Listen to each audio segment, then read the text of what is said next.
ଆଜିର ପ୍ରଥମ ପ୍ରଶ୍ନଟି ହେଲା ବିଶ୍ୱରେ କେଉଁ ଦେଶରେ ଦୁଇ ମୁଣ୍ଡିଆ କଇଁଛ ଅଧିକ ଦେଖାଯାଆନ୍ତି? Option A England, option B America, option C Dubai, option D Bharat.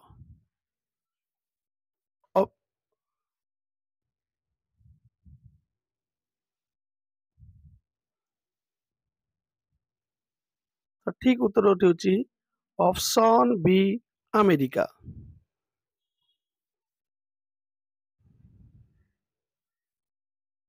ଦ୍ୱିତୀୟ ପ୍ରଶ୍ନ ହେଲା ଭାରତର ଜାତୀୟ ପୁଷ୍ପର ନାମ କ'ଣ?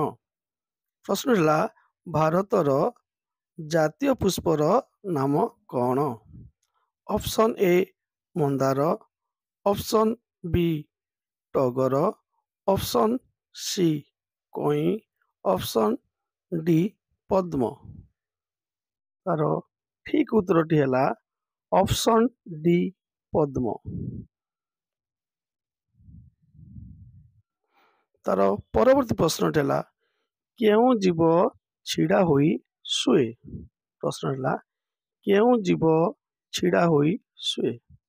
ଅପସନ୍ ଏ ହାତୀ, ଅପସନ୍ ବି ବାଘ, ଅପସନ୍ ସି ଘୋଡ଼ା, ଅପସନ୍ ଡି ଗାଈ। ତାର ସଠିକ୍ ଉତ୍ତରଟି ହେଲା ଅପସନ୍ ସି ଘୋଡ଼ା।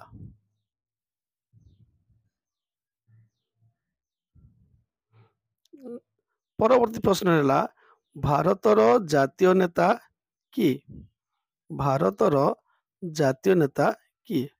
Option A Bhagat Singh, option B Atal Bihari Vajpayee, option C Mahatma Gandhi, D Narendra Modi. ଠିକ୍ ଉତ୍ତରଟି ହେଉଛି ମହାତ୍ମା ଗାନ୍ଧୀ। ଠିକ୍ ଉତ୍ତରଟି ମହାତ୍ମା ଗାନ୍ଧୀ। ତାର ପରବର୍ତ୍ତୀ ପ୍ରଶ୍ନ ଭାରତର ଜାତୀୟ ପତାକାର ନାମ କ'ଣ? ଭାରତର ଜାତୀୟ ପତାକାର ନାମ କ'ଣ?